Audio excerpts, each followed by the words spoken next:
to spread the word. Oh Muhammad sallallahu alayhi wa sallam, you're Allah's chosen one. أعوذ بالله من الشيطان الرجيم.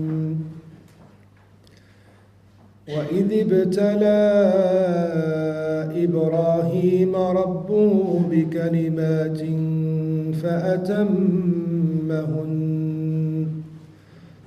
قال إني جاعلك للناس إماما قال ومن ذريتي قال لا ينال عهدي الظالمين. وإذ جعلنا البيت مثابة للناس وأمنا واتخذوا من مقام إبراهيم مصلى وعهدنا إلى إبراهيم وإسماعيل أن طهرا بيتي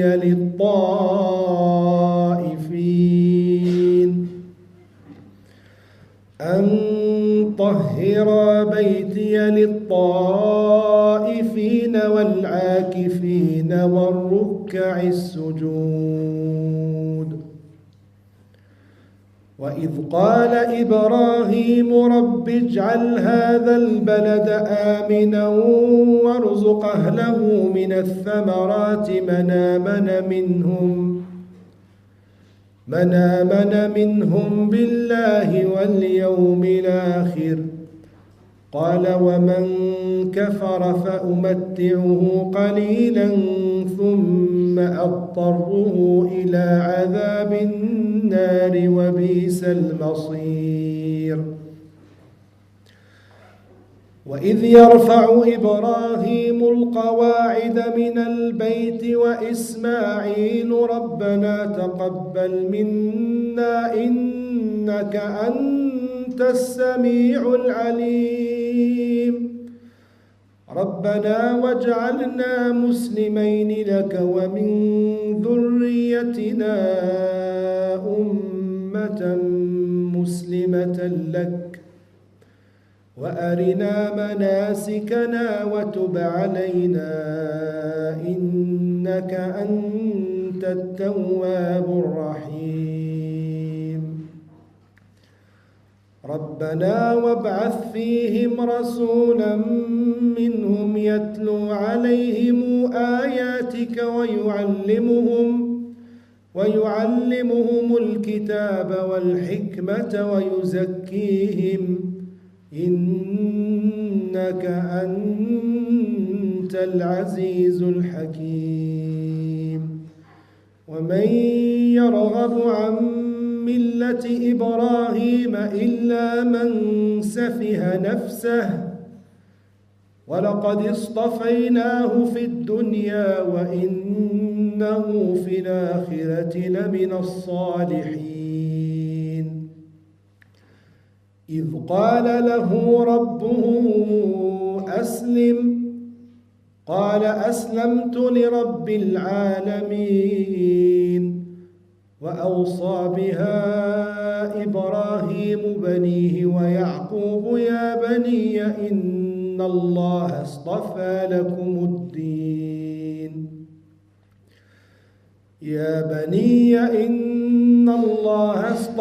لكم الدين فلا تموتن إلا وأنتم مسلمون. أم كنتم شهداء إذ حضر يعقوب الموت إذ قال لبنيه ما تعبدون من بعدي قالوا نعبد إلهك وإله آبائك إبراهيم وإسماعيل وإسحاق إلها واحدا ونحن له مسلمون. تلك أمة قد خلت لها ما كسبت ولكم ما كسبتم ولا تسألون عما كانوا يعملون. بارك الله فيك. Younes, fina ou Younes? Je ne me suis pas trompé? J'hésite sur... au début. رب اجعل هذا بلدا آمنا. رب اجعل هذا البلد آمنا إلى أيوه سورة إبراهيم. D'habitude le radar c'est Younes. Cette fois j'ai échappé au radar. Mais c'est un radar positif. بارك الله فيكم. بسم الله الحمد لله نحمده ونستعينه ونستغفره وأشهد أن لا إله إلا الله وحده لا شريك له وأشهد أن محمدا عبده ورسوله صلى الله عليه وعلى آله وسلم. أما بعد. Donc Inch'Allah aujourd'hui c'est une fête en vérité. Lorsque Omar radiallahu anhu a mémorisé Surat al-Baqarah, au bout de 12 ans, il a fait égorger une chamelle. Il a fêté ça. Et les pieux prédécesseurs fêtaient le fait d'avoir mémorisé une sourate. Et le Nabi sallallahu alayhi wa sallam un jour a dit: j'ai hâte de voir mes frères. Sahaba radiallahu anhum m'ont dit: Ya Rasulallah, ce ne sont pas nous tes frères? Il dit: vous êtes mes compagnons et eux sont mes frères. L'un d'eux souhaiterait donner sa famille et ses biens pour me voir. Dans un autre hadith, il dit: l'un d'eux a la récompense de 50 parmi vous. Et lorsqu'ils ont demandé la cause, Nabi sallallahu alayhi wa sallam dit: tajiduna ala al-haqqi a'wanan ou ala al-khayri a'wanan wa la yajiduna alayhi a'wana. Nabi sallallahu alayhi wa sallam leur dit: vous trouvez des gens qui vous aident à accomplir le bien, mais eux ils vont venir dans une époque où c'est dur d'accomplir le bien. Alors si Omar radiallahu anhu a égorgé une chamelle dans une époque où il était plus facile de faire le bien,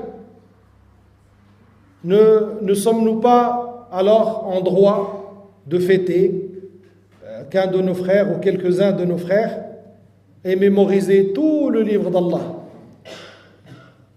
114 sourates, dans cette époque où il n'y a pas beaucoup d'aide pour accomplir le bien, où les occupations et les choses, les divertissements sont très nombreux.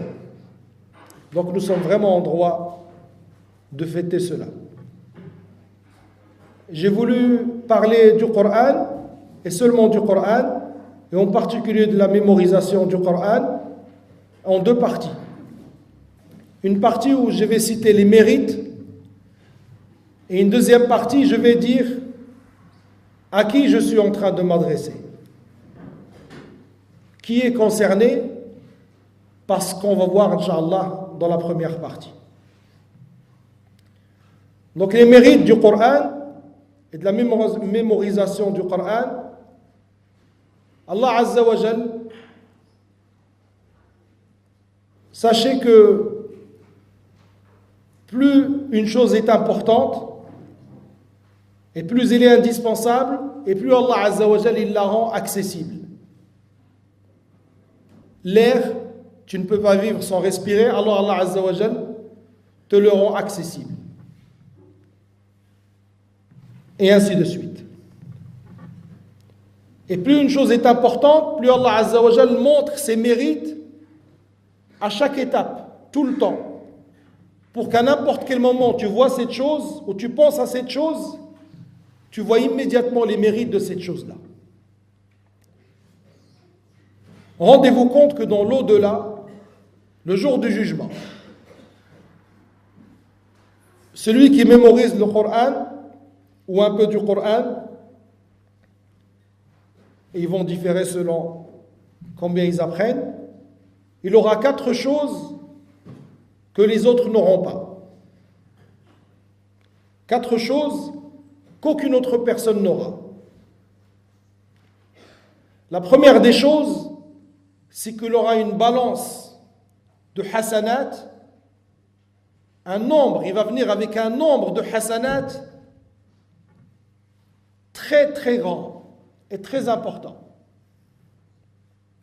La devise, aujourd'hui, c'est l'euro et c'est le dollar, ainsi de suite. Mais la vraie devise, c'est le hasanat. Pourquoi? Parce que viendra un jour où ta propre mère demandera une hasanat, tu vas dire non, j'en ai besoin. Par contre, $1, €1, vous connaissez quelqu'un à qui sa mère va dire donne-moi €1, va dire non, j'en ai besoin, je ne te le donne pas.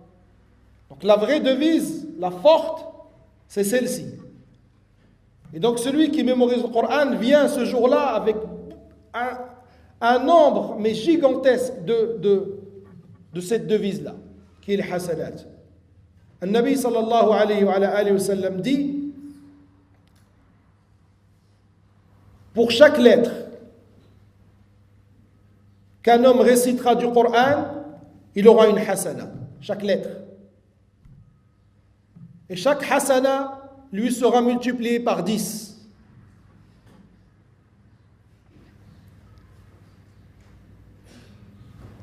L'imam al-Mubarak-Furi, rahimahullah, il dit, et 10, c'est le minimum de la multiplication. Parce qu'Allah Azza wa Jal dit, Man ja'a bil hasanati falahu ashru amthaliha. Quiconque vient avec une hasana, il aura 10. Wallahu yudha'ifu liman yasha. Et Allah Azza wa Jal multiplie plus que cela à qui il veut. Dans un hadith jusqu'à 700. Restons à 10. Ibn Kathir dit, selon Mujahid, il y a 320 015 lettres dans le Coran. 320 015. C'est-à-dire que celui qui a mémorisé, il a au minimum combien? 3 200 000 bonnes actions.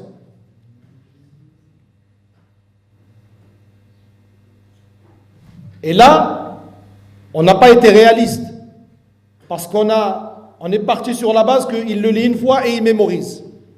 Alors que pour mémoriser, il a peut-être lu 40, 50, voire 100, 200, 300, 500, ça dépend des endroits. Et pour le garder, il va falloir qu'il lise et relise et relise.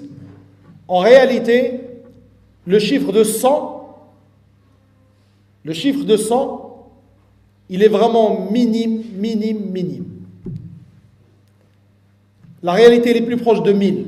Si on prend ces frères qui ont fini aujourd'hui, ou quelqu'un aujourd'hui qui apprend une sourate et qui veut la garder, d'ici jusqu'à la fin de sa vie, on sera plus proche des 1000.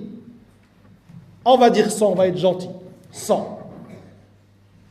Ça fait combien? 300 millions de hasana.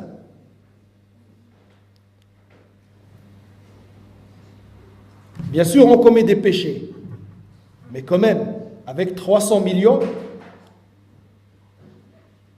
en admettant que ça soit un grand champion des péchés, mais il a quand même 300 millions de péchés qui vont partir.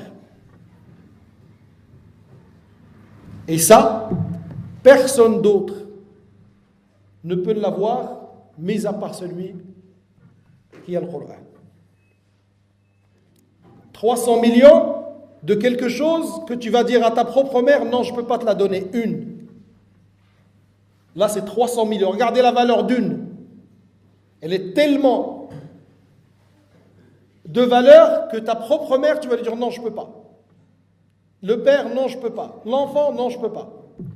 300 millions. Autre chose, il a le droit à une intercession particulière, spécifique pour ceux qui mémorisent le Coran. Spécifique. Vous savez, les anges, ils vont intercéder, les prophètes, ils vont intercéder, les gens pieux, ils vont intercéder. Mais il y a une intercession qui sera spécifique. C'est celle du Coran. Le Nabi sallallahu alayhi wa sallam dit, lisez le Coran, car il viendra le jour du jugement intercéder pour ces gens. Ces gens, c'est qui? Ces habituels, les mémorisateurs et ceux qui le lisent tout le temps, tout le temps, tout le temps. Une intercession particulière.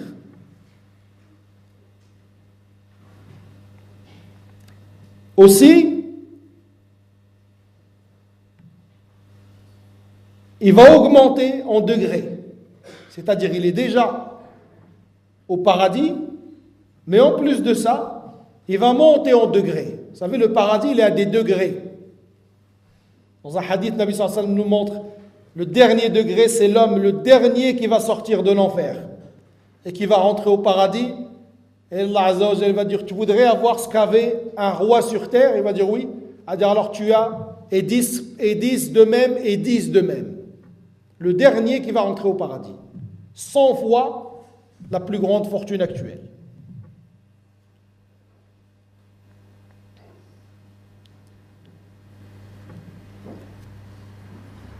Et Nabi sallallahu alayhi wa sallam dit, il sera dit, les anges diront à celui qui mémorise le Coran, lis et monte et psalmodie.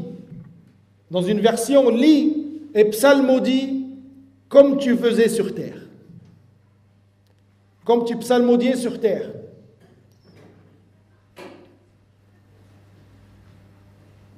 Et ton degré sera au dernier verset que tu vas réciter.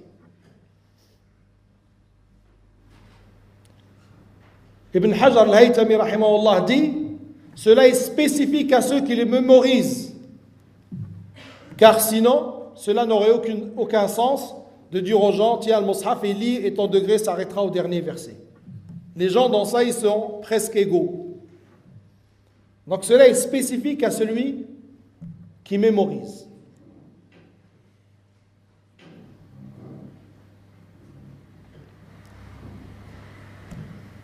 Et ton degré sera au dernier verset. Ça veut dire que chaque verset, tu as un degré.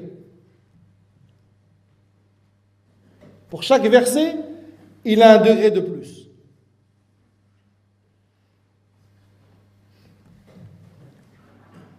Aussi, et c'est le meilleur,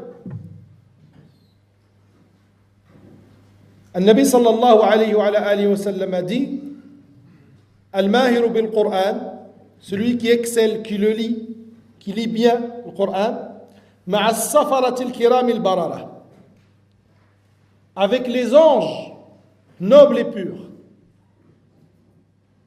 Le jour du jugement, il sera avec les anges.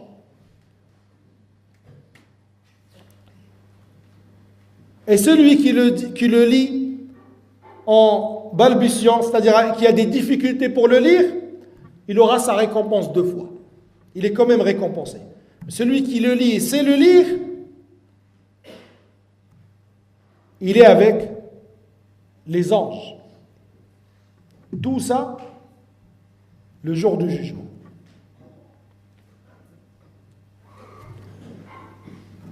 Mais comme on a dit, Allah Azza wa Jalla, lorsque la chose est importante et de grande valeur, il fait apparaître sa valeur tout le temps. À n'importe quel moment. Tu penses, tu regardes, et Allah Azza wa Jalla va rendre évidente la valeur de cette chose-là, pour que les gens fassent attention à ça. Sur terre, alors qu'il est en train de marcher au milieu des gens, il participe à une sunna que seule une minorité de gens peuvent appliquer. D'accord? Beaucoup de gens peuvent faire la majorité des sunnah. Mais une sunna que seul le mémorisateur peut appliquer. Car le prophète sallallahu alayhi wa sallam, il mémorisait le Coran Et il le révisait même. Dans le hadith selon Abu Huraira radiallahu anhu, il dit, le prophète sallallahu alayhi wa sallam révisait le Coran avec Jibril une fois par an. Et l'année de sa mort, il l'a révisé 2 fois avec Jibril alayhi salam.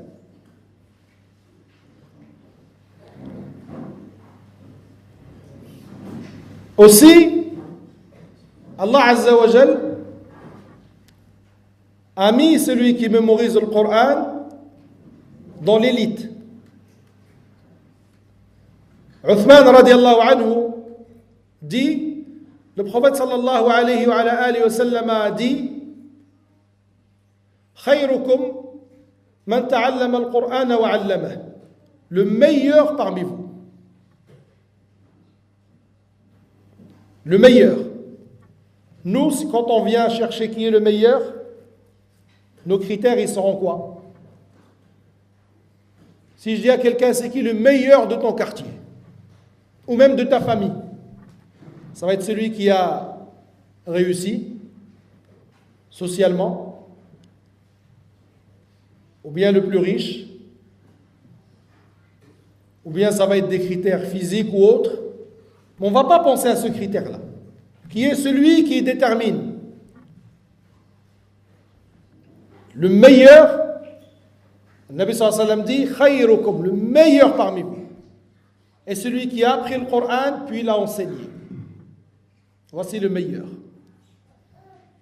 Abdullah ibn al-Mubarak, qui est une sommité dans le hadith, qui est un des pieux prédécesseurs, les vrais, a été vu dans un rêve par un de ses élèves. Et Abdullah Mubarak, c'est du très haut niveau. On ne parle pas de savant, on ne parle pas de... Là, on est en train de parler dans le très haut de gamme, la gamme juste après les Sahaba radiallahu anhu. Un de ses élèves l'a vu au rêve, il l'a vu, il était souriant, il était bien. Il a dit, qu'est-ce qu'Allah a fait de toi? Il lui a dit, il m'a pardonné par la multiplication des voyages que j'ai accomplis pour marquer les hadiths du prophète sallallahu alayhi wa sallam. Mais je te conseille le livre d'Allah. Il a dit, mais je te conseille le livre d'Allah.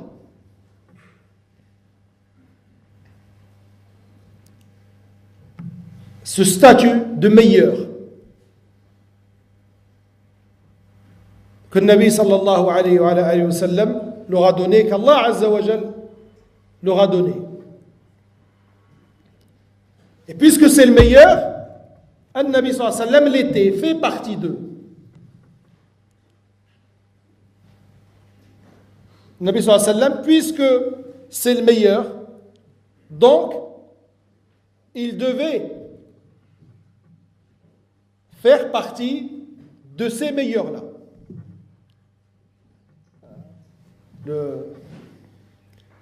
Parce que le Nabi sallallahu alayhi wa sallam est toujours premier lorsqu'il s'agit du bien. C'était pas un poète, c'était quelqu'un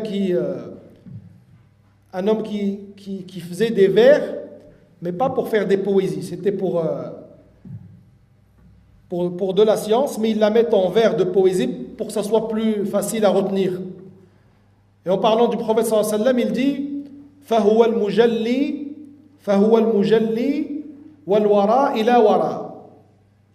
Al-Mujalli, c'est le cheval de course qui arrive en premier. Les Arabes, la précision qu'ils avaient, c'est qu'un cheval noir, il a un nom. Un cheval brun, il a un nom. Un cheval noir avec une tache blanche, il a un nom. Et les 10 premiers chevaux d'une course, ils ont des noms spécifiques. Al-Mujalli, c'est celui qui arrive en premier. Quand on entend Al-Mujalli dans les poèmes des Arabes ou dans leurs textes, non seulement il parle d'un cheval, mais en plus de ça, un cheval de course, mais qui est arrivé en premier. Puis le Musalli, puis le Musalli, et ainsi de suite. Les 10 premiers, il leur donne un nom spécifique. Donc, cet homme qui faisait ce poème-là, lorsqu'il a parlé de Nabi sallallahu alayhi wa sallam, il dit فَهُوَ الْمُجَلِّي وَالْوَرَا إِلَى وَرَا. Il est le premier, celui qui gagne, celui qui arrive tout le temps le premier dans les bonnes actions, wal wara, et les autres des créatures, et la wara, tout le reste ils sont derrière lui. ils essayent de marcher sur ses pas, mais ils ne peuvent pas l'atteindre parce que lui, c'est le mujalli, c'est celui qui va le plus vite lorsqu'il s'agit d'accomplir le bien. Donc ces gens-là, le Nabi sallallahu alayhi wa sallam et Allah Azza wa Jal leur a donné ce statut-là du meilleur. Khayrukum. Et le rapporteur est Uthman. Al-Rimaji Khayrukum, ça parle de qui? Si Uthman le dit, c'est qu'Abu Bakr il était vivant, c'est qu'Omar il était vivant, Ibn Abbas, Anas, tous les meilleurs des compagnons de la ils étaient là. Le Nabi sallallahu alayhi wa sallam leur dit, le meilleur parmi vous est celui qui apprend le Coran et puis l'enseigne.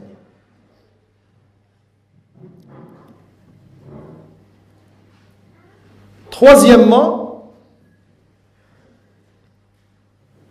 Allah Azza wa Jal leur a donné le statut de celui qui peut guider la prière, ou plutôt de celui qui est prioritaire lorsqu'il s'agit de diriger la prière. Le Nabi sallallahu alayhi wa sallam dit Ya ummul qawma aqra'uhum li kitabillah wa a'lamuhum bi kitabillah. Que celui qui dirige un groupe dans la prière soit celui qui connaît le mieux le livre d'Allah. Ça, ce sont des bienfaits sur terre. Ils sont sur terre. Et le Nabi sallallahu alayhi wa sallam dit d'eux que ce sont les meilleurs. Et ils sont en l'application d'une sunna que seuls eux peuvent appliquer. Eux aussi, ils peuvent diriger la prière. Et même à leur mort, Allah Azza wa Jal et le prophète sallallahu alayhi wa sallam leur ont quand même réservé un statut particulier. D'abord, comme tous les gens de la droiture, le Nabi sallallahu alayhi wa sallam dit, lorsqu'il a vu une janaza, mustarihun ou mustarahun minha, soit quelqu'un qui va se reposer de la fatigue de la dunya, soit quelqu'un dont vont se reposer les humains, les animaux, les plantes, quelqu'un de nuisible.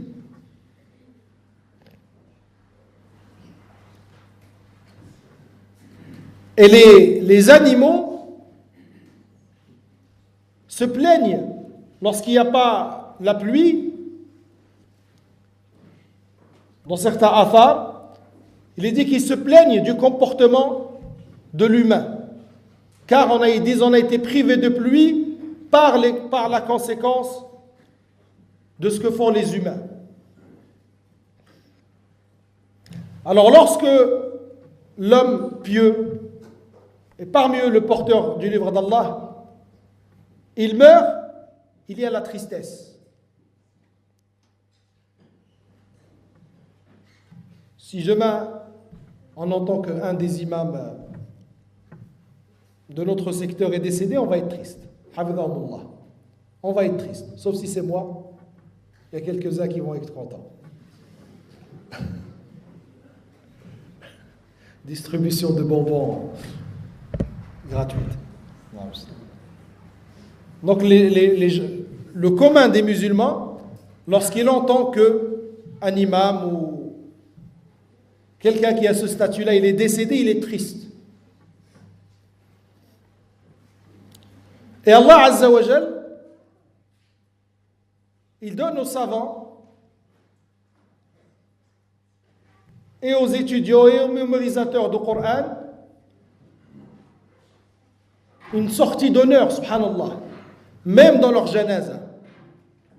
C'est pour ça que l'imam Ahmad, il disait à ses adversaires, Baynana wa baynakum al-janaiz. Le jour des funérailles, nous verrons. Il se dit que les funérailles de l'imam Ahmad, la salat janaza de l'imam Ahmad, 1 million de personnes ont assisté. 1 million à cette époque-là, ce sont des chiffres énormes. Et aujourd'hui, certaines janazat de certains grands savants, quand vous mettez sur YouTube, vous allez voir, la foule ne se finit pas. Et sachant que Nabi sallallahu alayhi wa sallam dit dans le hadith authentique, si un musulman meurt et que pris sur lui 3 rangées de croyants, Allah Azza wa Jal acceptera leur intercession et leur dua pour lui. C'est pour ça qu'on dit lorsqu'il y a une prière de janaza, on veut faire la prière sur un mort, il ne faut pas se mettre en un seul rang de 10 ou 12. Non, il vaut mieux faire 3 rangs de 4,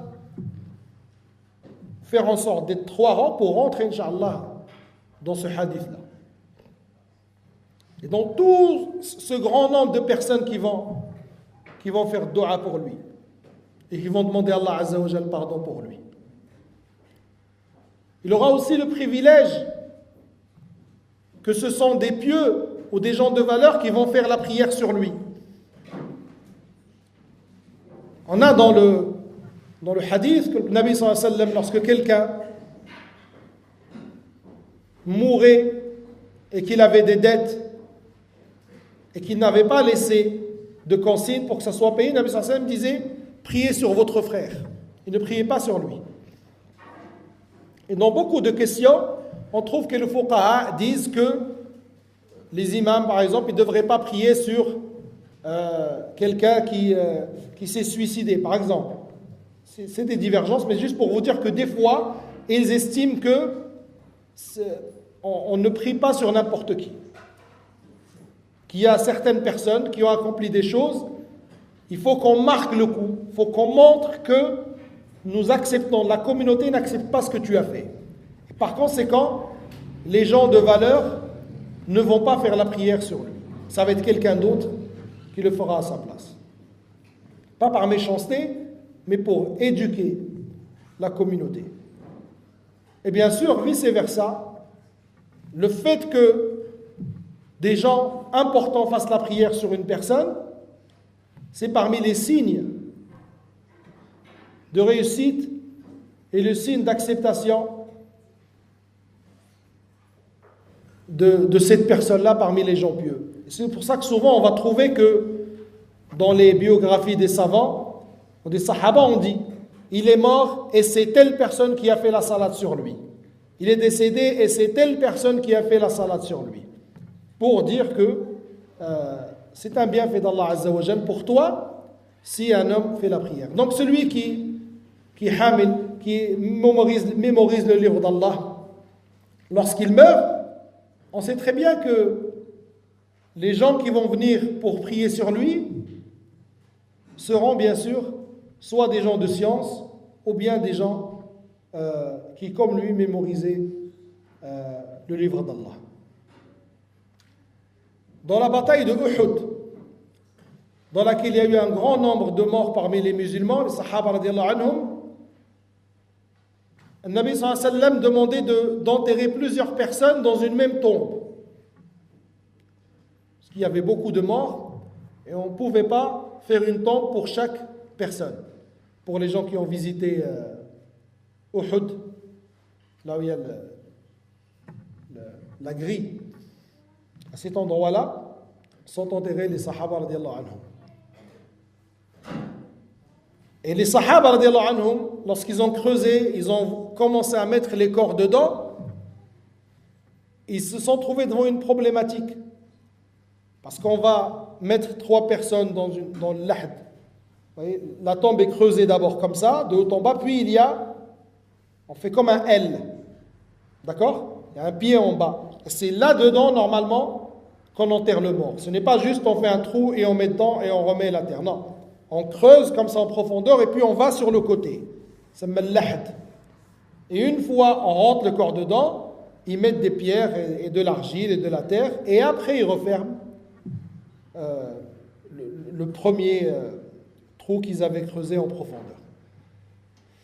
Mais donc s'ils les mettent dans le même, c'est le premier qui sera face à la Qibla. Et les autres, il y aura le premier entre eux et la Qibla. Regardez la justice des Sahaba. Ils n'ont pas voulu prendre une décision comme ça. Le Nabi sallallahu alayhi wa sallam, il dit faites en sorte que celui qui apprend le plus de Coran soit celui qui soit en premier, face à la Qibla.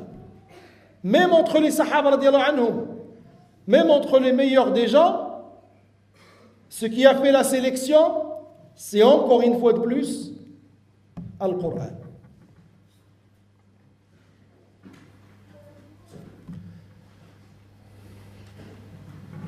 Et là, je vais passer à la deuxième partie, si vous permettez. Parce que malheureusement, je sais très bien que quand on cite les mérites de mémoriser le Coran, il y a une grande partie de la communauté qui ne se sent pas concernée. Pas parce qu'ils ne veulent pas, parce qu'ils se sous-estiment. Ils voient que c'est une autre planète. C'est trop pour lui. C'est une réalité. Et justement, c'est ça qu'on doit détruire aujourd'hui. La barrière de la langue, elle n'a rien à voir.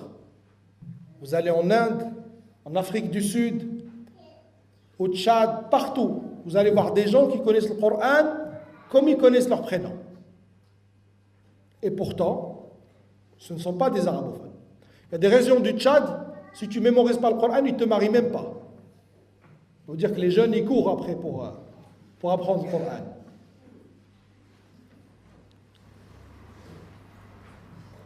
C'est une très bonne chose d'ailleurs.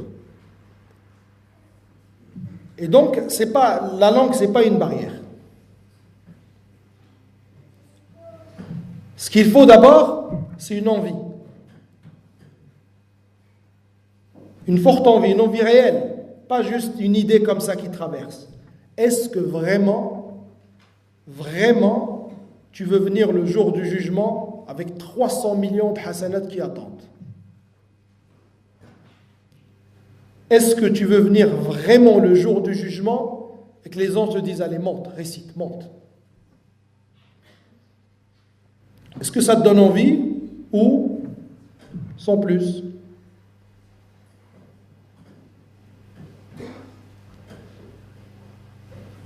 Est-ce que tu veux que le Coran vienne intercéder pour toi? Si la réponse est oui, là on passe à la deuxième marche. Premièrement, il faut sincèrement avoir envie. Parce que nous, en réalité, on n'est pas très sincère dans ce qu'on veut. On est sincère, Inch'Allah, dans notre foi. On est des gens les musulmans sont des gens qui aiment le bien, qui aiment Allah, qui aiment son prophète, qui veulent. Mais parfois, lorsqu'on a des objectifs, on se ment un peu en disant je veux. Parce que quand on a des objectifs de la dunya, quand quelqu'un veut passer un permis, s'il pouvait conduire 10 heures par jour, il le ferait. Et les moniteurs d'auto-école en connaissent quelque chose. S'il peut dormir dans la salle du code, tu l'autorises à dormir, il va venir dormir dedans. Il veut son permis. Il veut. Les gens qui aiment un sport ou autre, 4 heures, 5 heures par jour, il veut avancer dans ce qu'il fait. Celui qui veut avoir un bac, ou les gens qui sont à l'université, ce que vous mémorisez, ça dépasse largement en quantité le Coran. Donc ce n'est pas une question de manque de gigas, ce n'est pas une capacité de mémorisation qu'ils n'ont pas. Parce qu'ils mémorisent. Quelqu'un aujourd'hui qui a Bac plus 2, il a mémorisé 3 fois le Coran dans tout ce qu'il a étudié.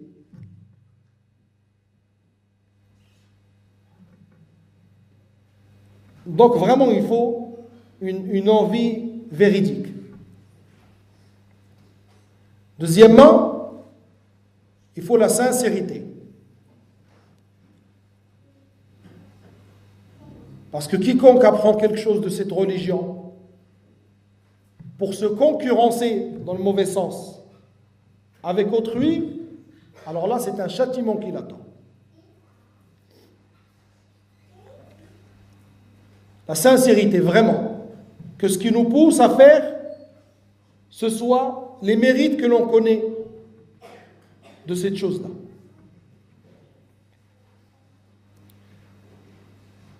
Troisièmement, enlever les épines. Parce que sur les routes, il y a des épines,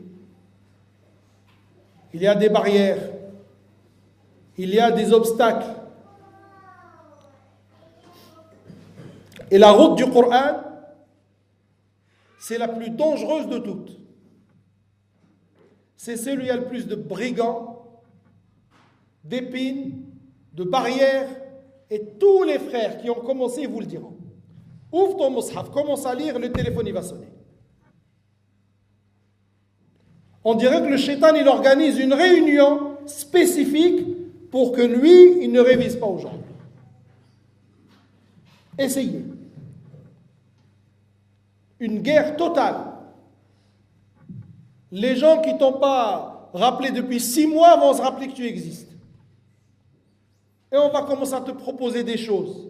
Ça ne te dirait pas, et ça ne te dirait pas, et ça ne te dirait pas, et ça ne te dirait pas. Juste pour te détourner du Coran. Et viens, on va sortir. Viens, je vais t'inviter. Depuis 10 ans, tu le connais, il ne t'a jamais invité. Tu commences le Coran, il t'invite.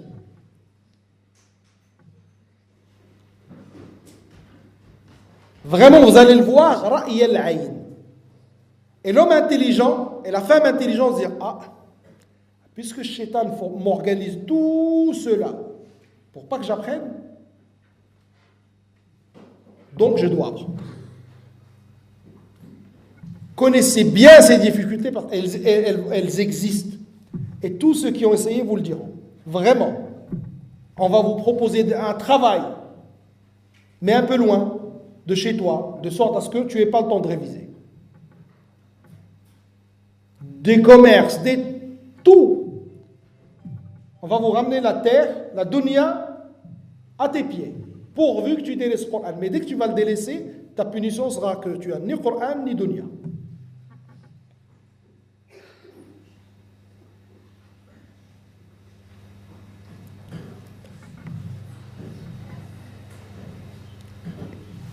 Donc connaître les obstacles, les pertes de temps.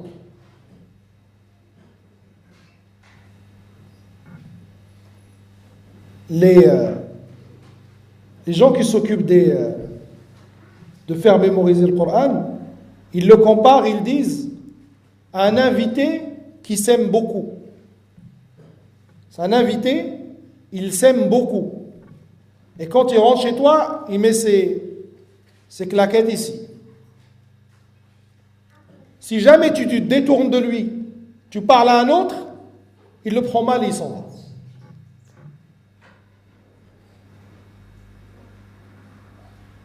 C'est-à-dire que c'est une guerre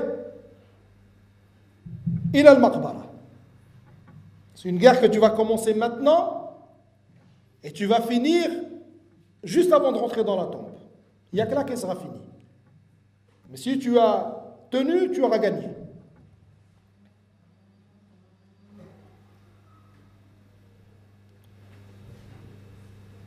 Et donc, toutes ces difficultés-là, je répète, je ne parle pas aux hommes, je ne parle pas aux jeunes, je ne parle pas à ceux qui parlent la langue arabe, je parle à tout le monde. Il n'y a aucune excuse. Le nombre de non-arabophones qui mémorisent dépasse le nombre d'arabophones qui le mémorisent. Des gens que je connais personnellement ont commencé à 60 ans et ils l'ont mémorisé. Des gens qui travaillent. L'un des frères qui a fini, il travaille. Les deux, ils travaillent.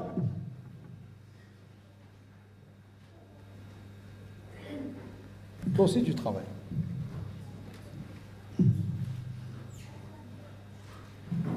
Et les gens qui le mémorisent, ils ont des métiers qui diffèrent. Il y a le sportif, il y a celui qui travaille à l'usine, il y a le chauffeur de taxi, ils trouvent tous un moment, un moyen de s'intéresser à ça. Il faut le vouloir. Vraiment. Il faut le vouloir sincèrement. Et se dire que c'est capable. وَقَدْ يَسَّرْنَا الْقُرْآنَ لِلذِّكْرِ فَهَلْ مِن مُدَّكِرٍ. Allah Azza wa Jalla a rendu le Coran facile. Il l'a rendu à la portée de tous. Et dès que quelqu'un s'intéresse, sa langue elle se délie. Elle le prononce. Et il avance très vite. Et ce qu'il faut aussi, c'est une méthodologie. Et celle-ci, parmi les asbab, parmi les causes, entre guillemets, concrètes, palpables, c'est la plus importante. Le plan de vol. Il y a ceux qui s'enferment dans une mosquée ou dans un appartement 3 heures, 4 heures par jour, mais pendant 15 jours. Après, c'est parti. Il y a celui qui dit non, moi je vais finir en 1 an, je vais apprendre un robot par jour ou cada. Il le fait pendant 1 mois, il le délaisse 6 mois, et il a perdu tout, et ainsi de suite. Il y a celui qui le peut, et qui se dit moi je vais vraiment me détacher, je vais aller dans un endroit, et je vais m'y consacrer 2 ans ou 3 ans, et je le finis. Et il y a la majorité des musulmans qui travaillent ou qui étudient, qui sont pères ou mères de famille et qui veut quand même arriver à ça et qui peut arriver à ça. Lui, il lui faut une méthodologie.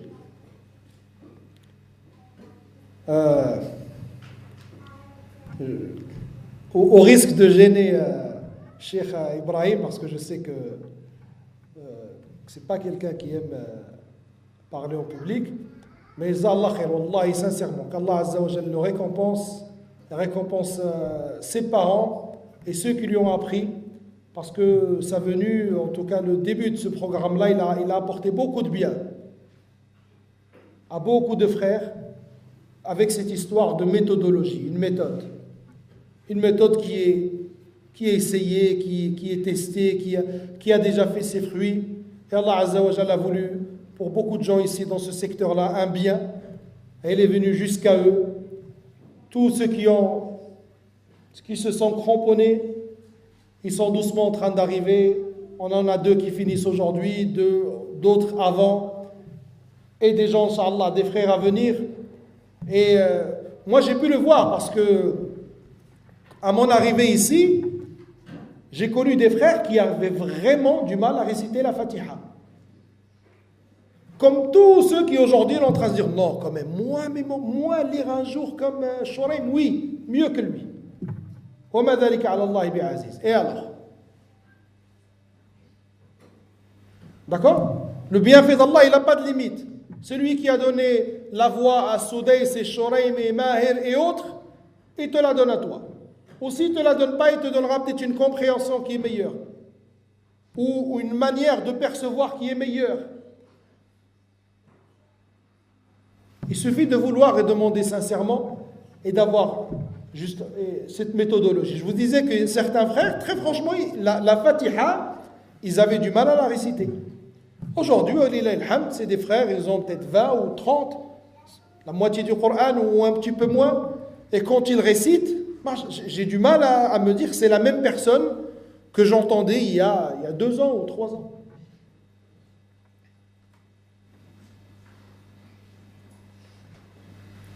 Donc vraiment, il faut qu'on le veuille sincèrement.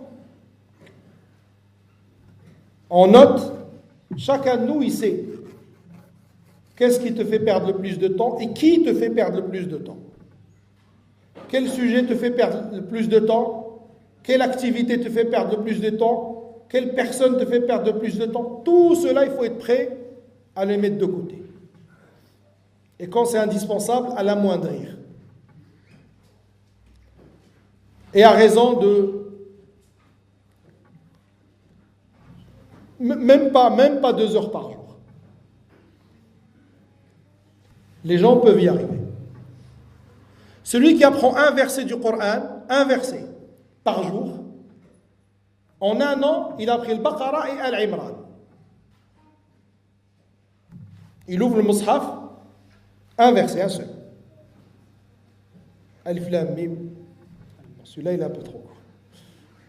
Un verset du Coran, une ligne. Et il la mémorise. Younous, le jeune Younous, il passait son bac et, alhamdoulilah, il se battait. Non, je vais te dire. C'est moi qui ai le micro, c'est pas toi. Et, alhamdoulilah, il a fait des efforts et il mémorise le livre d'Allah. Et des beaucoup plus jeunes que lui. Masha'Allah, ils ont maintenant le Baqara, Al-Imran. C'est ça une vraie Ummah. C'est ça les vrais hommes et les vraies femmes de demain. C'est pas les publicitaires, les gens qui aiment les titres qui brillent, mais...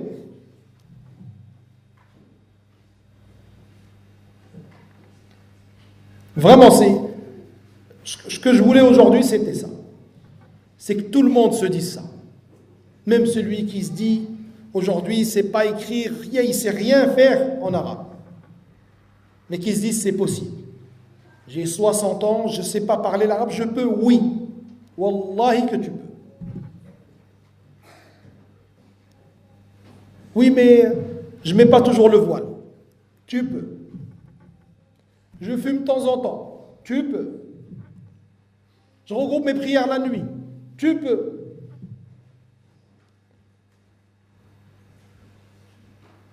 J'ai pas encore été au pèlerinage. Tu peux. Tout le monde peut. Et c'est le Coran qui va agir sur toi. Le Coran, il agit sur les gens. Wallah. Et subhanallah, quand un jeune, il s'adonne à ça, ça commence à se voir sur son visage. Wallah, il a dit la ilaha illa hu. Ça m'est arrivé plus d'une fois de croiser des jeunes comme ça dans la rue et je me dis, lui, il est en train d'apprendre le Coran. Wallahi, je me renseigne et on me confirme que c'est ça. La parole d'Allah, son écoute, ça ne peut pas être l'écoute. Ça ne peut pas avoir le même effet que d'écouter la parole de quelqu'un d'autre.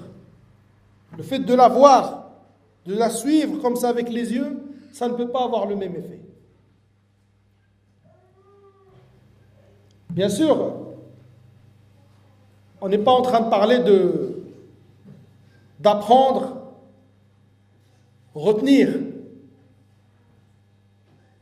Bien sûr, il va falloir mettre en pratique. C'est pour ça que quand Aïcha, elle fut questionnée sur le comportement du Nabi sallallahu alayhi wa sallam, elle a dit au questionneur, tu ne lis pas le Coran? Il lui a dit oui, il a dit alors c'était ça son comportement. Toutes les sciences sont réunies dans le Coran. Le détail de toutes choses. Mais il faut vraiment qu'on ait cette envie d'y arriver, de réussir, de se dire je peux. Wallah. Même si une mère de famille, elle a 2 enfants ou 3 ans, elle peut. C'est sûr qu'elle pourra moins vite que quelqu'un qui a 4 heures à consacrer par jour. C'est logique. Et encore, Allah Azza wa Jalla met la baraka à qui il veut.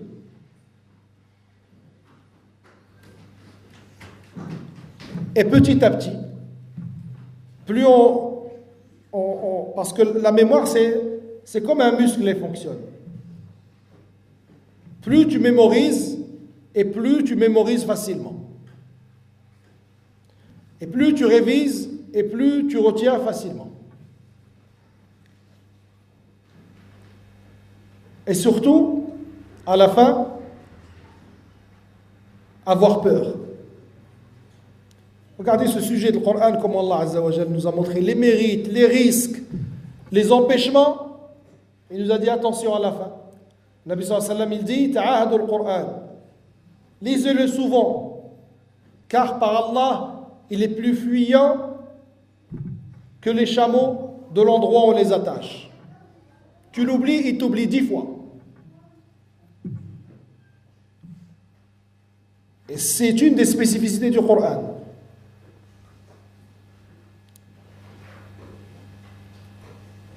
Quelqu'un qui passe le code ou qui s'intéresse à une chose, il la regarde 5 fois par jour pendant un mois, il la garde en mémoire pendant 1 an ou 2 ans. Hein? Même les gens qui ont eu le permis à 40 ans, là, si on leur montre un stop ou une plaque de céder le passage, ils comprennent c'est quoi. Il y a des endroits du Coran, tu le délaisses 4 mois, tu le lis comme si tu ne l'as jamais vu de tes yeux.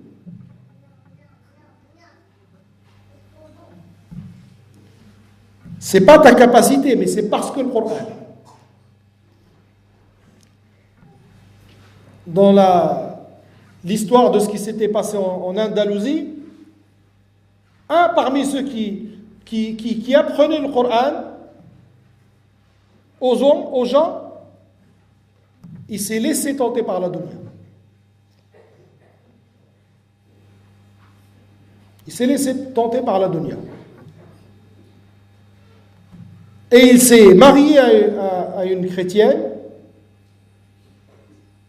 et se retrouvait un jour dans l'armée en face de ceux avec qui il étudiait le Coran et à qui il enseignait le Coran. Regardez comment il ne faut jamais se sentir à l'abri et se croire à l'abri et penser qu'on y est arrivé. Un de ceux qui étaient en face, il lui dit « Wayhak, qu'est-ce que tu fais ?» Khalas.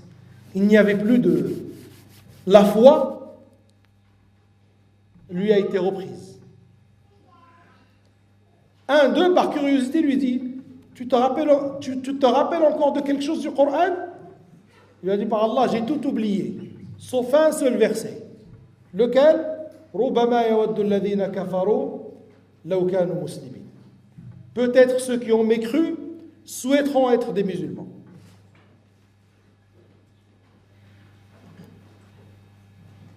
Voilà ce qu'il y avait à dire par la permission d'Allah à ce sujet-là. Et je le dis vraiment, je le répète, c'est pour tout le monde, c'est possible pour tout le monde. Et cette occasion qu'on a aujourd'hui d'assister à ces frères-là qui ont fini le Coran, c'est une grande occasion. Pour ceux qui sont en train d'apprendre ou ceux qui ont déjà appris et ceux qui n'ont pas encore commencé, Saïd et les frères, tout le monde est concerné. Tout le monde doit se sentir capable et se dire je peux le faire. Comme on a dit, ce n'est pas une condition. C'est vrai que parfois, peut-être les discours qu'on a peut-être même, nous, peut-être pu avoir à des moments, on a trop fait croire aux gens qu'il y a le musulman qui a une barbe et un qamis,